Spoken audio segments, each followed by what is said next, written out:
Bismillahirrahmanirrahim. Assalamualaikum warahmatullahi wabarakatuh. Kali ini kita akan coba diskusikan terkait materi etika pergaulan Islam. Jadi materi etika pergaulan Islam ini bagian dari materi toha yang lain ya, toharoh, sholat, saum, tilawah Quran, jiswab, nih zakat, infak, sodakoh dan wakaf, kurban dan akikah. Kabair ini dosa-dosa besar, terus etika pergaulan Islam dan fikih nisa.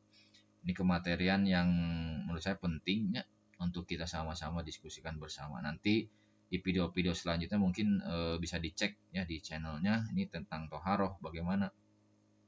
Nah ini silabusnya bisa kita lihat nih, kalau sholat agak panjang nih silabusnya ya. Ini saum pun lumayan lahnya. Nah kita langsung saja mungkin untuk membahas terkait etika pergaulan Islam. Nah jadi etika pergaulan Islam ini tampak seperti ini dari sisi konsep atau peta konsepnya ya. Kurang lebih kita bagi menjadi sub pengertian hukum pergaulan, mahram. Ini mahram juga kadang-kadang rancu ya antara mahram dengan muhrim, yang benar yang mana, terus pintu syahwat, terus terakhir mungkin taubat ya. Nah gambaran galeri gambarnya kurang lebih seperti ini ya kan. Kita ini maksudnya gambaran galeri gambar ini untuk membantu pemahaman kita lah. Nanti kita sambung-sambungkan dari mozaik gambar ini ya dengan kematerian yang ada. Oke, kita langsung saja dari sisi etika pergaulan Islam bagaimana pengertiannya. Nah, jadi pengertiannya ini ada buku sebenarnya bisa kita baca ya, tapi saya sudah sengaja di blog supaya yang terpentingnya. Jadi ada pernyataan yang penting. Saya bacakan, jadi etika ini mencakup analisis dan penerapan konsep seperti benar salah, baik buruk, dan tanggung jawab. Nah, jadi seperti itu. Yang kedua, istilah etika Islam dalam bahasa Arab ini adalah akhlak Islamiyah ya. Jadi adab dan akhlak Islamiyah adalah etika dan moral yang telah ditentukan di dalam ajaran Islam yang tercantum di dalam Al-Quran dan As-Sunnah. Jadi etika pergaulan Islam ini istilahnya itu akhlak atau adabnya yang memang sudah ada mempunyai dasarnya yaitu Quran dan Sunnah. Nah inilah pergaulan dan antara individu dengan individu, artinya makhluk sosial. Nah pergaulan merupakan jalinan hubungan sosial antara seseorang dengan orang lain yang berlangsung dalam jangka relatif lama sehingga terjadilah saling mempengaruhi satu dengan yang lainnya. Nah kurang lebih individu dengan individu yang lain ini disebut dengan sosial ya, interaksi sosial. Nah, di sini ada contoh interaksi sosial di mana mungkin judulnya ini silaturahmi ya. Namun ada nampak perbedaan syariatnya. Bisa kita lihat di sini ini berjabat tangan, bersentuhan antara guru dengan murid. Adapun yang ini tidak bersentuhan ya. Mana yang menurut etika Islam kita cenderung lebih cocok yang mana untuk etika Islam atau standar Quran itu seperti apa, nanti bisa kita diskusikan bersama ya di kolom chat. Selanjutnya bagaimana terkait pergaulan nih. Jadi ada hukum pergaulan. Jadi pergaulan saya bagi menjadi pergaulan Islam dan pergaulan bebas. Nah, nanti bagaimana ada hukumannya mungkin ya tentunya sifatnya dunia dan sifatnya akhirat. Nah, dari sisi hukum pergaulan ini bisa kita tinjau dasarnya. Oke, saya lihat di dasar surat Al-Hujurat ayat 13 ya. Bismillahirrahmanirrahim. Hai manusia, sesungguhnya kami menciptakan kamu dari seorang laki-laki dan seorang perempuan dan menjadikan kamu berbangsa-bangsa dan bersuku-suku supaya kamu saling mengenal. Sesungguhnya orang yang paling mulia di antara kamu di sisi Allah ialah orang yang paling bertakwa di antara kamu. Sesungguhnya Allah Maha mengetahui lagi Maha mengenal. Nah, di sini adalah semangat ya, semangat ketika kita berinteraksi sosial, di mana interaksi sosial itu harus diawali dengan mengenalnya. Mengenal ini tentunya tidak singkat ya. Kita harus mengenal dari sisi memang kalau di sini gambarannya suku, ras ya, wajah dan lain sebagainya. Tapi dari sisi sifat, kesibukan, permasalahan hidup ya. Contohnya kita berinteraksi sosial dengan tetangga atau dengan keluarga ya, dengan anak istri pun samanya. Jangan dulu kita marah atau kita apa ya? Kalau bahasa mengenal itu kan kita harus mengenal dulu. Ya mungkin saja dia punya masalah.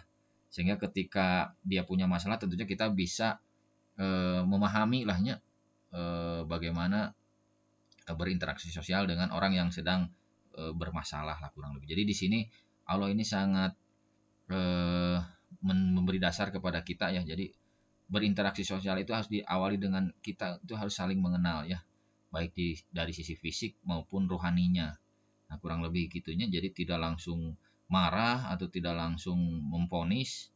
Bisa jadi dia itu melakukan hal seperti itu karena ada alasannya yang memang masuk akal lah. Gitu kurang lebih ya. Jadi kita harus dulu mengenal permasalahannya dulunya, kurang lebih gitu. Nah, ini dari sisi hukum pergaulan. Nah, kita bagi menjadi pergaulan Islam, pergaulan bebas, dan nanti dari sisi aspek hukumnya lah kurang lebih gitu. Nah, dari sisi pergaulan Islam. Nah, jadi kita bacakan, nah, Islam merupakan suatu aturan untuk membimbing manusia dalam melaksanakan interaksi pergaulan dengan sesama manusia berdasarkan ketentuan syariat ya dari Rabbul Alamin, yaitu Allah Subhanahu wa taala. Ya, jadi Allah Subhanahu wa taala tentunya dijelaskan dengan sunnah Rasulullah ya, ini Muhammad Rasulullah. Nah, inilah pergaulan Islam. Nah, adapun pergaulan Islam ini aspeknya ditinjau dari makhluk sosial, mukmin muslim dan insan dakwahnya. Nah, makhluk sosial seperti apa? Nah, ini kurang lebih yang pentingnya ini saling mengenal dan berinteraksi untuk memenuhi kebutuhan hidup kita sebagai makhluk sosial. Jadi artinya saling membutuhkan. Ternyata ya bisa kita lihat ini gambarannya main bola ya, anak-anak main bola. Coba kalau kita bayangkan anak ini main bola sendirian atau individu, tentunya tidak seru ya, tidak ada permainan kalau tidak ada individu yang lain ya. Jadi hidup itu kita membutuhkan makhluk yang lain ya, sosial yang lain. Walaupun memang ketika bermain ini faktanya bisa saja terjadi gesekan ya, pertikaian. Tapi sebenarnya kurang pas lah kalau disebut pertikaian, dinamika lah. Jadi dinamika ini bisa saja terjadi. Nah, disitulah peran kita sebagai orang Islam itu wajar ya, dinamika itu terjadi. Namun bagaimana closingnya ya, closingnya yang harus sesuai dengan syariat Islam. Nah, ini jadi sebagai makhluk sosial tentunya kita membutuhkan orang lain. Nah, mukmin dan muslim. Nah, bagaimana mukmin mensikapi pergaulan Islam di sisi mukmin dan muslim. Jadi ya ini setiap aktivitasnya harus dilandasi oleh landasan keimanan bukan hawa nafsu. Jadi semua permasalahan interaksi sosial ya baik dengan tetangga, keluarga, dengan teman apapun ketika ada permasalahan ini dikembalikan kepada keimanan ya bukan hawa nafsu. Jadi harus senantiasa curhat lah kalau ada permasalahan. Terus dari sisi insan dakwah, ya kita tinjau. Nah, ini merujuk pada ayat tersebut, ya jadi kesimpulannya lah saya bacakan. Kita telah dipilih menjadi umat yang terbaik di mana kita diperintahkan untuk beramal ma'ruf nahi mungkar. Nah, terus yang mengajak manusia kepada jalan Allah, namun menjadi umat terbaik mengaktualisasikan kefungsian sebagai sebagai insan dakwah. Jadi ini sebagai insan dakwah kita itu dalam pergaulan ini ya. Jadi kalau ingin kita disebut muslim ini kita harus sebagai insan dakwah ya, ini tinjauan dasarnya. Nah, ini ada ilustrasi ya bagaimana mungkin kita sering dilihat ya di jalanan atau ya mungkin anak-anak gaul ya, anak-anak pang atau pengamen atau bagaimanalah komunitas itu. Nah, kita sebenarnya harusnya bisa mewarnainya dalam konteks dakwah. Karena siapa lagi yang bisa meraih mereka ya untuk bisa bisa saja mungkin mereka di antara mereka ini ada yang belum paham tentang sholat atau tentang baca Quran. Siapa lagi kalau bukan kita sebagai insan dakwah ya, kita harus bergaul tentunya dengan maksud eh, mengajak lahnya, mengajak berbicara mengajak berbicara terus kedepannya itu tentunya mengajak kepada kebaikan kan gitunya. Contoh misalkan ini mengajar ikro kan gitu. Walaupun ini jelas ditato ya. Atau ini juga sholat juga ditato tuh lihat. Jadi seperti tapi kalau kita cek bersama-sama tentunya mereka itu kan ada keinginan biasanya kalau nurani itu biasanya mereka ada keinginan untuk berbuat baik. Ada keinginan untuk belajar. Tapi ketika mereka mau belajar itu kan tentunya terkendala kepada siapa. Kalau mereka misalkan masuk ke masjid ini kadang-kadang di masjid itu kan jenjangnya itu untuk anak kecil ya, belajar anak kecil. Jadi mereka malu. Nah, ini siapa lagi kalau bukan kita ya untuk meraih merekanya. Karena Allah tuh sangat Maha Pengampun ya. Ini sangat terharu ketika kita bisa melihat mereka ini mau melaksanakan sholatnya, kesadaran mereka. Walaupun dengan ditato-tato seperti ini.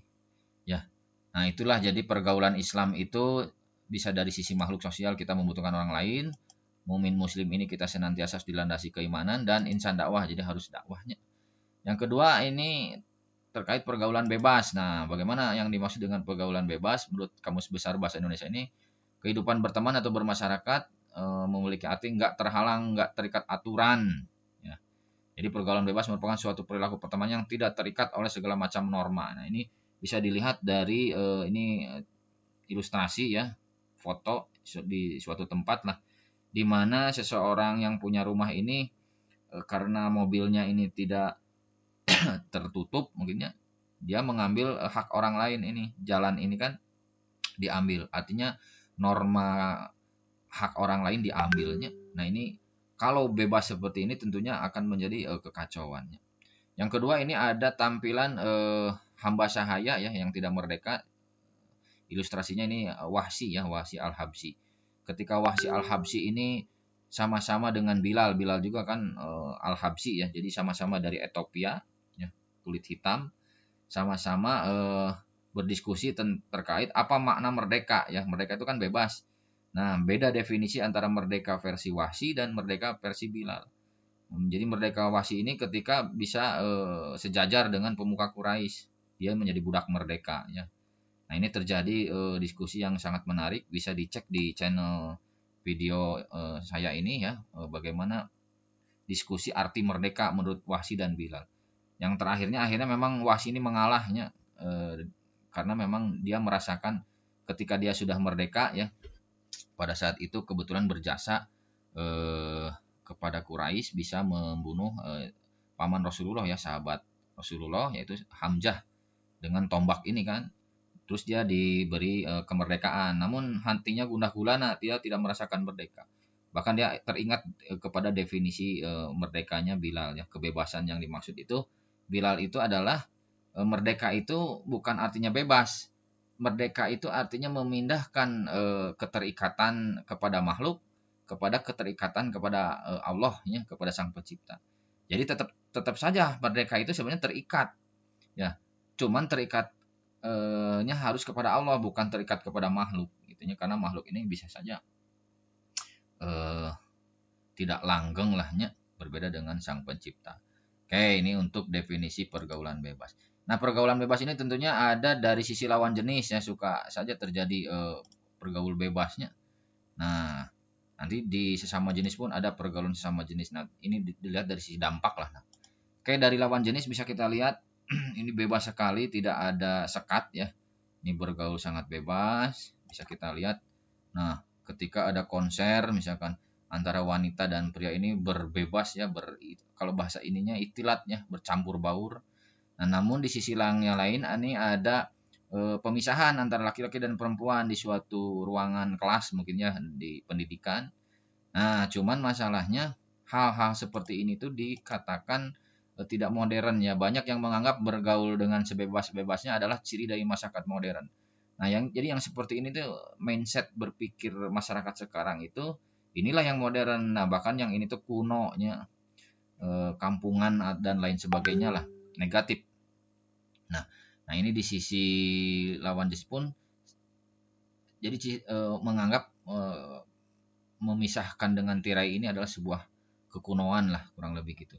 Mereka menganggap hal itu adalah hak asasi tiap individu dan tidak boleh dilarang. Nah, jadi hak asasi yang dikedepankannya tanda kutip mengatasnamakan hak asasi.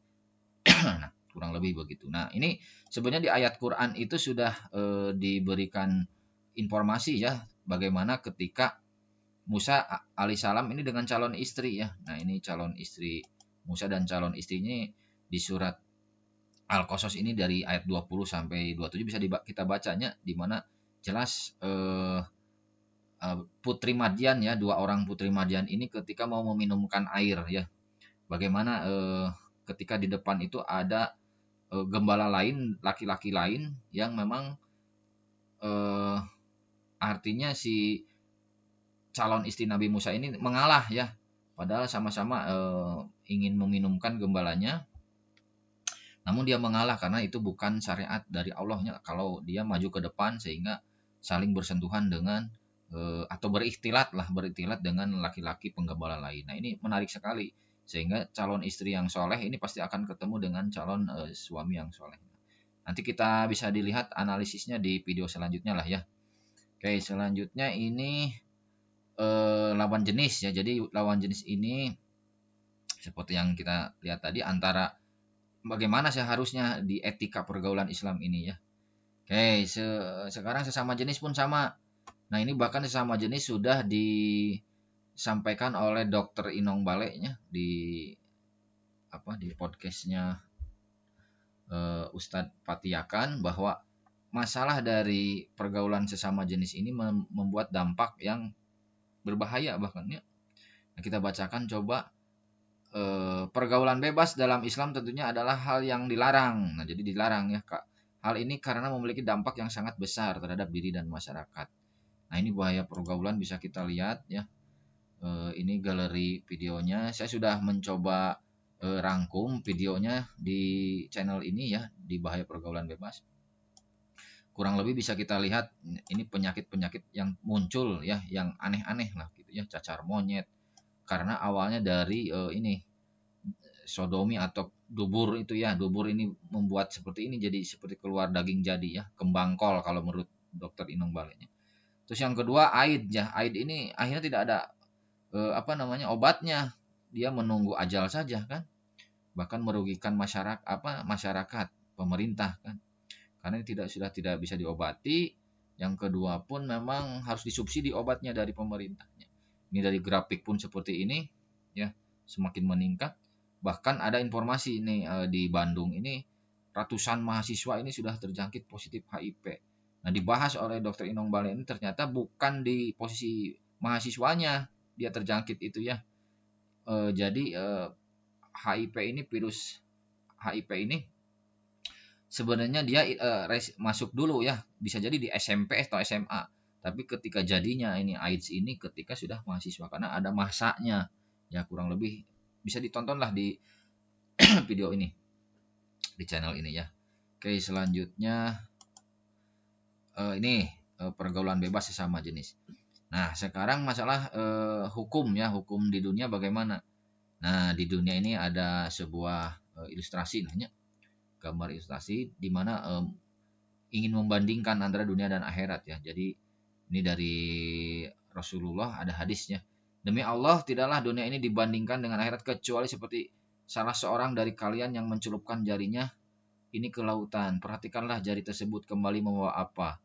Nah, ini hadis riwayat Muslim. Jadi kita coba celupkan air ke laut ya.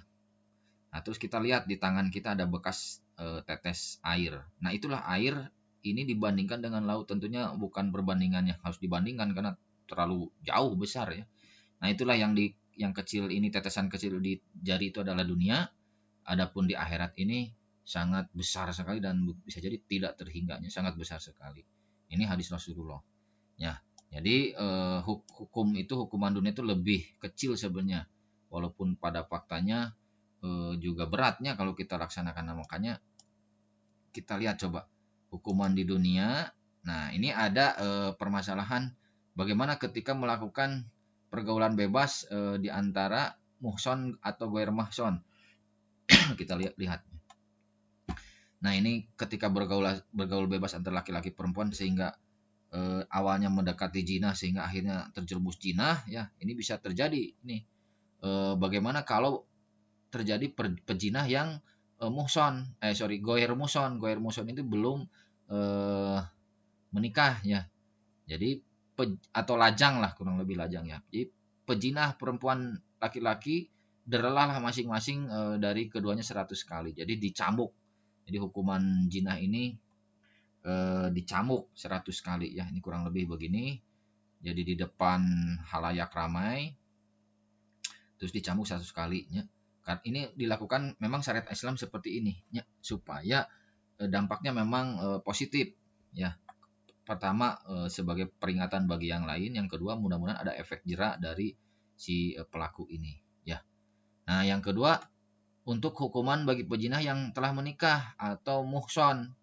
Nah, apabila kita bacakan, apabila pejinah tersebut adalah orang yang sudah menikah, baik duda, janda, maka hukumannya adalah hukuman rajam. Jadi hukuman rajam ini adalah hukuman sampai mati. Nah, bagaimana rajam ini teknisnya? Ini ternyata dilempar ya, ini kepala ini ditanam orang tubuhnya ditanam ke dalam tanah, disisakan kepala atau sampai bahu mungkinnya. Tapi ini kalau saya kelihatan ini sampai bahu. Nah, ini dipukuli ya sampai mati coba. Jadi ini sangat bukan kejam ya, kalau bahasa ini sebenarnya membuat kehidupan. Jadi syariat itu sebenarnya membuat hidup. Ya, kenapa kok jadi kontradiktif? Nah, begini penjelasannya. Dari sebuah artikel dikatakan, kenapa syariat Islam khususnya rajam ini ketika sampai mati ini faktanya mati, tapi padahal sebenarnya menghidupkan. Jadi menghidupkan masyarakat yang lain.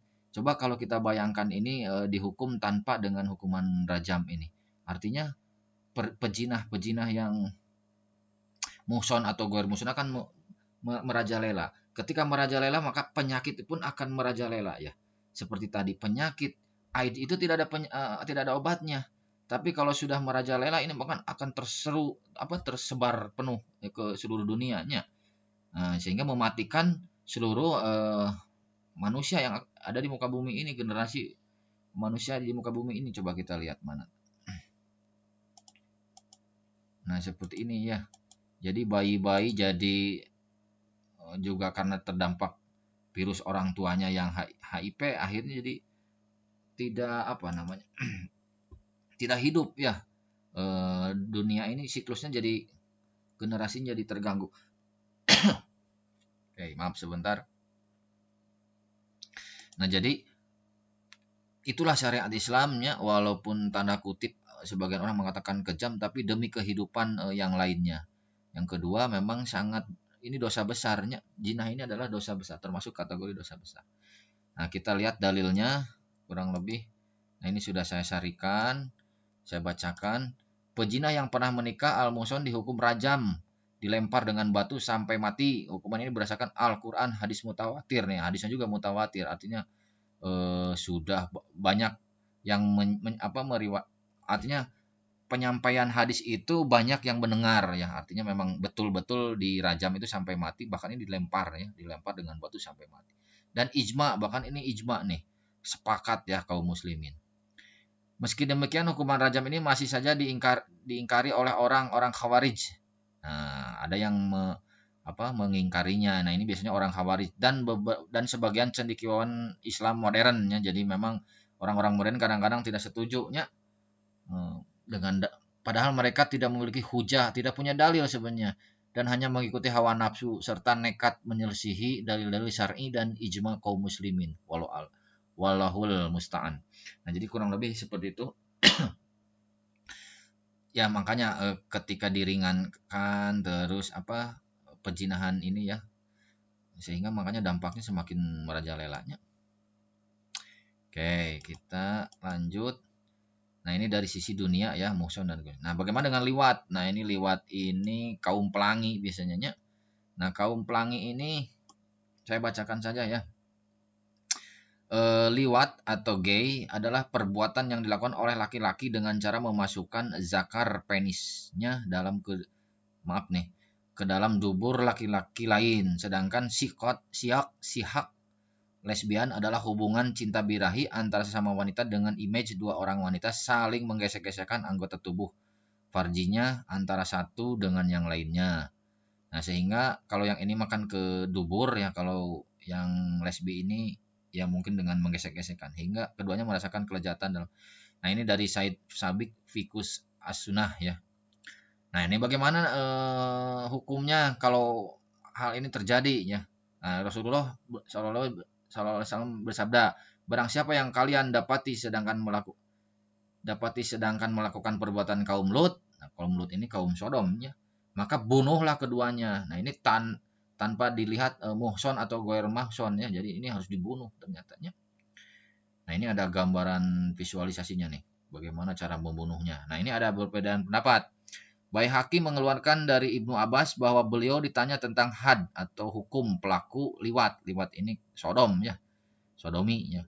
Beliau radhiyallahu anhu, Rasulullah sorry, Ibnu Abbas ya radhiyallahu anhu berkata, jatuhkanlah dari atas bangunan yang paling tinggi di suatu daerah. Jadi hukuman liwat atau kaum Sodom ini ternyata di apa mati, tapi matinya itu sangat mungkin tanda kutip memang beratnya, dijatuhkan dari bangunan tinggi nih. Kurang lebih lah visualisasinya seperti ini. Ya.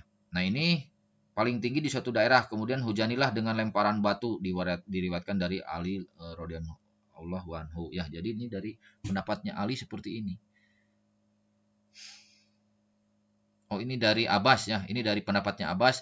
Nah, bagaimana dari pendapat Ali? Nah, kalau pendapat Ali ini mengatakan begini, bahwa beliau membunuh pelaku liwat dengan pedang. Nah, jadi dibunuhnya dengan pedang, kemudian dibakar. Nah, itu sangat sangat ininya sangat mungkin tidak boleh ini karena sangat tidak bolehnya pelaku liwat ini. Karena demikian dosanya besar sekali. Karena memang betul pelaku Sodom ini akhirnya menimbulkan penyakitnya, diawali dari dubur. Biasanya dubur itu kan lubang yang menurut medis itu kan banyak kotoran di situ ya.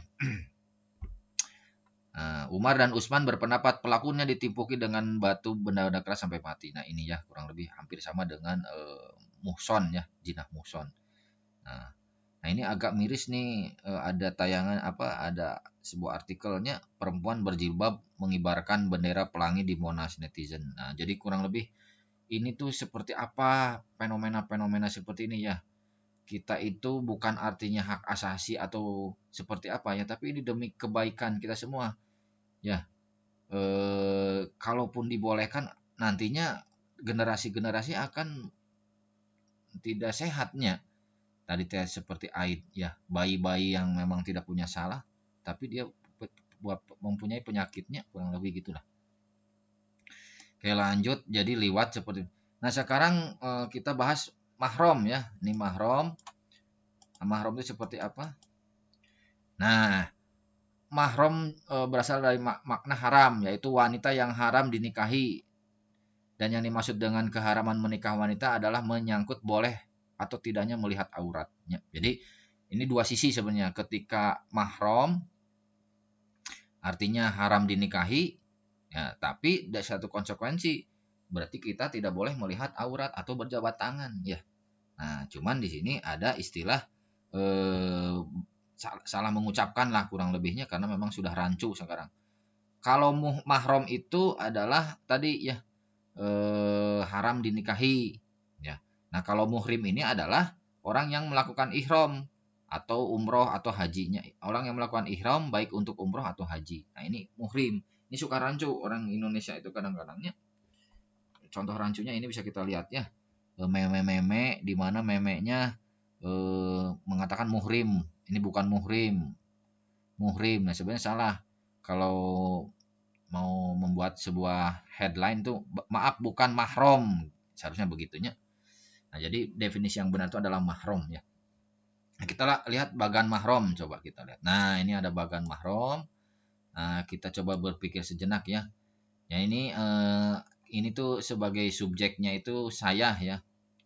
Nah, saya ini punya ibu kan, punya kakak laki-laki, punya adik perempuan misalkan ya, atau misalkan kakaknya perempuan, sama saja lah mau ke atas atau ke bawah ya. Terus nanti punya keponakan, anaknya kakak berarti kan keponakan. Terus punya juga sepupu nih, sepupu itu anaknya bibi. Ya, atau punya bibi juga nih, punya bibi, punya ayah, punya nenek kan. Nah, mana yang non mahram? Non mahram itu artinya boleh menikah ya, boleh dinikahi. Nah, coba kalau saya soal mungkin ya didiskusikan, coba mana yang kira-kira kita boleh nikah, kepada nenek, kepada ibu, kepada bibi, kepada saudari ipar. Ya, saudari ipar itu berarti istrinya kakak kita ya, atau istrinya adik kita. Kepada saudari, saudari itu berarti adik langsung ya. Tentunya kepada adik tidak ya, kepada ibu tidak. Nah, ini menarik nih. Terus yang ketujuh ini kepada keponakan apakah boleh? Nah, kepada anak jelas tidak ya. Nah, ini kepada cucu pun tidaknya. Nah, ini di antara mana? Nah, ini boleh kita pilih. Saya itu ketika membaca ayatnya itu ada 2 orang yang boleh dinikahi ya. Nah, tapi ada konsekuensi kalau boleh nikah, artinya kita tidak boleh sembarangan melihat auratnya, tidak auratnya tanda kutip rambutnya, terus tidak boleh berjabat tangannya. Kenapa hal ini apa namanya di kita coba perketat ya. Nah ini sudah saya sampaikan di video di channel bisa ditelusuri ya. Banyak kejadian seperti ini nih fenomena-fenomena manusianya suami selingkuh dengan kakak dan adikku ini terbayangkan seperti apa namanya fenomena ini ya suami suami itu selingkuh dengan kakak dan adikku karena ini tidak ketatnya tadi menutup aurat tidak ketat ya dan kebetulan di dalam satu rumah yang sama lagi kan kebetulan. Nah jadi ini sudah saya tampilkan fenomenanya di channel saya ya. Yang kedua di bagan haram menikah pun bisa dilihatnya penjelasan ini. Oke, nah inilah ilustrasi menikahnya. Jadi ketika sudah menikah jadi sah ya. Nah ini singkat saja bagan mahram ini bisa kita tinjau dari sisi nasab atau kerabat. Nah ya jadi dari sini ini di surat An-Nisa ayat 23. Jadi blok yang ini artinya tidak boleh dinikahi ya ibumu. Nah ini objeknya ini saya atau subjek ini saya ya laki-laki. Ibu tidak boleh nikah, anakmu tidak boleh nikah, terus saudaramu itu kakak atau adik tidak boleh nikah ya perempuannya. Terus saudara bapakmu ini maksudnya bibi atau saudara ibumu ini dari jalur ibu pun tidak boleh, bibi itu tidak boleh dinikahnya. Terus ini anak perempuan artinya keponakan ya.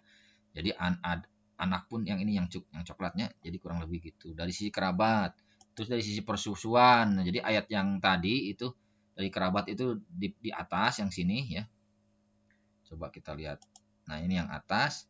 Nah, ini yang persusuan dari sini ya. Nah, persusuan itu berarti ibu susu tidak boleh dinikahi, terus saudari sesusuan yang sama itu tidak boleh dinikahi. Nah, terus dari sisi kerabat istri. Nah, kerabat istri itu ini ayatnya ya di tengah selanjutnya. Jadi kita kalau sudah menikah dengan istri, artinya mertua itu tidak boleh dinikahi ya, dan anaknya pun tidak boleh nikahi karena ini sudah kerabat ya. Nah, kecuali kalau memang diceraikan dan belum bercampur, tapi ya anggaplah masa menikah tidak bercampurnya. Jadi artinya mertua itu tidak boleh lagi dinikahinya, terus anak pun tidak bolehnya. Nah, selanjutnya ini dari sisi menantu. Nah, ini ayatnya ya istri anak-anak kandungmu menantu berarti kan terus menghimpun. Nah ini menghimpun ini kisahnya agak kalau dulu di zaman Nabi Israel atau Yakub ya Israel ini Yakub ini masih dibolehkan dalam perkawinan dua perempuan yang bersaudara kecuali yang telah terjadi pada masa lampau. Jadi zaman dulu ini zamannya Nabi Yusuf ini masih Yakub ya Nabi Yakub masih bisa. Ini kan kurang lebih Lea dengan Rahel ini adik kakak nih. Ini dinikah langsung dalam satu ikatan keluarga bersama masih hidup dua-duanya. Nah ini masih boleh kalau zaman dulu. Nah kalau sekarang sudah tidak bisanya. Kecuali turun ranjang. Kalau turun ranjang itu artinya ada yang meninggal dulu satunya. Ini kebetulan seperti inilah. Dimana Lea ini kan menurunkan 1, 2, 3, 4, 5, 6. Salah satunya Yahuda ya. Terus kalau Rahel menurunkan Yusuf dan Benyamin. Kalau yang ini itu kalau nggak salah ini adalah budaknya atau pembantunya ya. Pembantunya Lea. Kalau yang ini pembantunya Rahel. Ini juga dinikah. Jadi Yakub ini menikah kepada 4 orang ini. Cuman yang adik kakak ini yang Lea dan Rahelnya. Nah ini sekarang ini tidak boleh menikah kepada adik kakak ya yang masih hidup dua-duanya dinikah dalam satu ikatan keluarga bersama. Ini ayatnya. Yang selanjutnya tidak boleh kita nikah di ayat An-Nisa ayat 24. Kalau yang tadi kan ayat 23 ini 24. Tidak boleh kita menikahi wanita yang sedang bersuami ya. Tidak boleh. Nah, ini kurang lebih. Terus yang kedua dari sisi pintu syahwat. Nah, ini pintu syahwat ini ada dari sisi pandangan. Jadi, maka barang siapa yang melepaskan pandangannya tanpa terkendali, misalnya dia akan menjermuskan dirinya sendiri pada jurang kebinasaan. Jadi, ini ilustrasinya mata itu susahnya untuk memejamkan ya, karena di sini ditahan oleh iblis lah kurang lebih. Ini ilustrasi yang bagus ya, ketika melihat ada lawan jenis ini menutup pandangannya. Nih, terus yang kedua pun sama nih, ada HP kadang-kadang zaman sekarang kan HP-nya ketika kita melihat ada ya mungkin lawan jenis ya, kita suka memperhatikan kan di zoom kan diperbesar. Nah, ini juga sama ya. ini adalah ujian semua ya, bagaimana kita menjaga pandangan mata. Yang ketiga pun sama nih. Ini biasanya kalau nongkrongnya, kalau laki-laki nongkrong itu suka ya namanya gak anak mudanya, tapi itu juga harus kalau bisa dihindari ya. Pandangan adalah asal muasal seluruh musibah yang menimpa manusia. Sebab pandangan itu akan melahirkan lintasan dalam benak. Kemudian lintasan itu akan melahirkan pikiran. Dan pikiran itulah yang melahirkan syahwat. Dan dari syahwat itulah timbul keinginan. Kemudian keinginan itu menjadi kuat. Dan berubah menjadi niat yang bulat. Akhirnya apa yang tadinya melintas dalam pikiran menjadi kenyataan. Dan itu pasti akan terjadi selama tidak ada yang menghalanginya. Jadi ini tahapan-tahapan ya. Memang janganlah ikuti langkah-langkah setan. Artinya langkah pertama, langkah kedua, langkah ketiga. Akhirnya terjerumuslah zina. Di sini jelas-jelasnya ayatnya itu sebenarnya jangan dekati zina. Oke. Terus selanjutnya pikiran terlintas. Nah ini pikiran terlintas kadang-kadang. Maka barang siapa yang mampu mengendalikan pikiran-pikiran yang melintas di benaknya, niscaya dia akan mampu mengendalikan diri dan menundukkan hawa nafsu. Dan orang yang tidak bisa mengendalikan pikiran, maka hawa nafsunya lah yang yang berbalik menguasainya. Jadi kalau bisa pikiran ini kita yang kontrolnya, kita bersihkan. Ini ilustrasi saja. Oke, selanjutnya ini adalah ungkapan kata-kata. Nih, adapun tentang al-lafazat,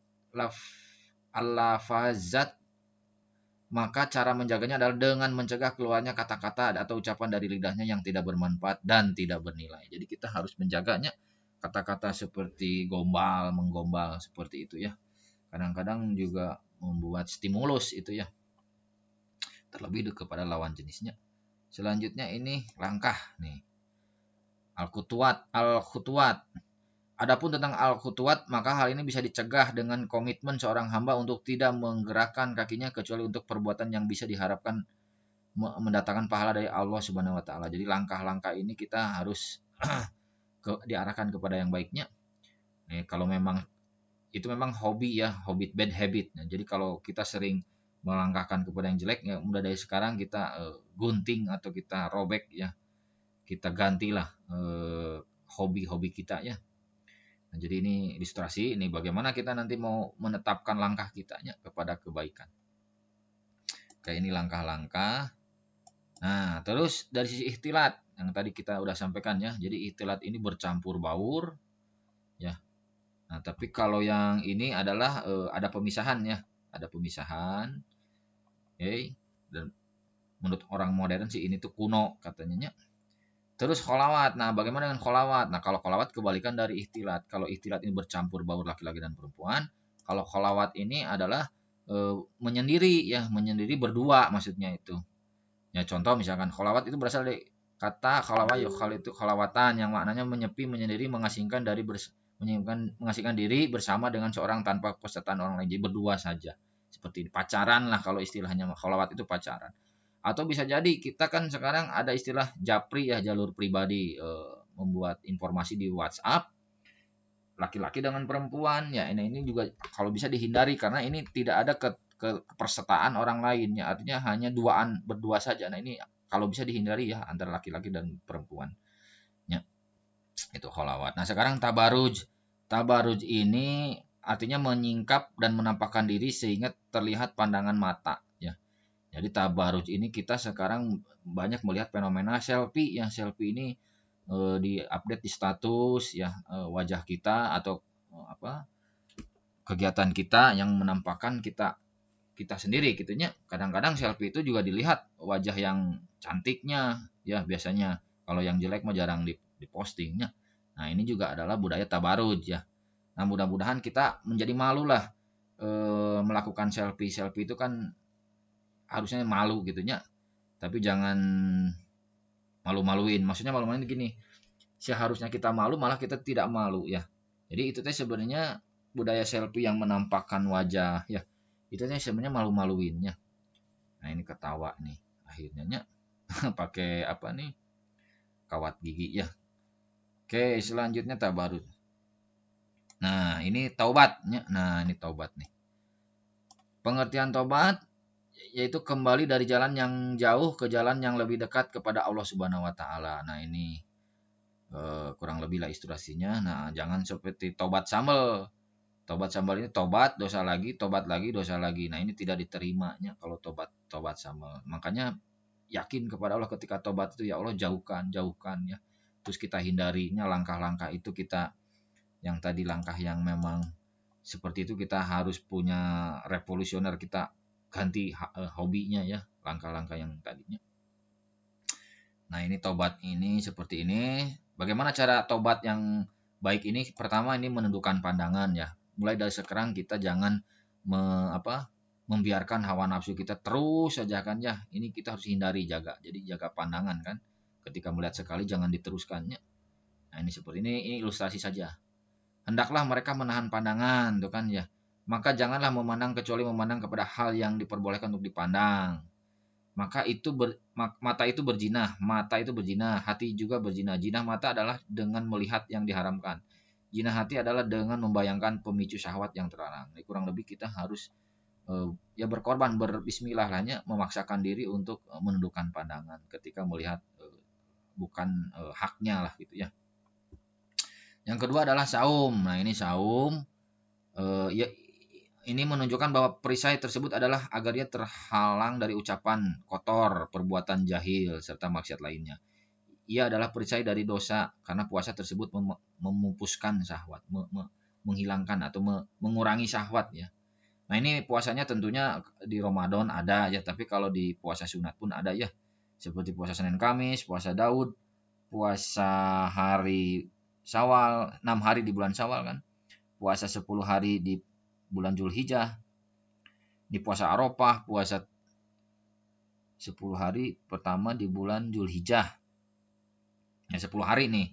Biasanya di 8 itu Tarwiyah kan. Ada juga 9 tuh puasa Arafah. Terus ada juga puasa 3 hari setiap bulan. Ini namanya Yaumul Bid ya. Terus puasa Asyura, puasa Sawwa, terus puasa di bulan Sya'ban. Ada puasa bagi pemuda yang belum menikah tuh ada juga kan ya. Ini demi kebaikan karena seperti itu. Nah, ini pergerakan bulannya kalau mau menghitung satu bulan. Oke, lanjut. Nih, jadi untuk pintu tobat itu dengan memaksakan kita untuk bersaumnya, berpuasa. Terus membenci zina. Jadi mau tidak mau kita harus benci ya kepada perilaku-perilaku atau kegiatan yang mendekati zinahnya. Zina ini merajalela siapa yang berdosa kan. Nah, ini kita menikah saja nya. Jangan dekati zina, wala taqrabu zina. Nah, terus menikah nih. Ya, ini menikah nih. Jadi menikah ini, hai sekalian pemuda, barang siapa di antara kalian sudah memiliki kemampuan, segeralah menikah, karena menikah dapat menundukkan pandangan dan memelihara kemaluan. Islam tidak mengingkari adanya cinta seorang manusia kepada lawan jenis. Jadi memang fitrahnya ketertarikan kepada lawan jenis itu, kepada harta, kepada wanita, kepada anaknya. Tapi yang lebih mulia itu ketika kita menikah. Karena dengan menikah kan tentunya nanti akan dimudahkan urusannya. Kedua, ibadah. Tapi kalau pacaran, ini artinya jalan langkah-langkah setan.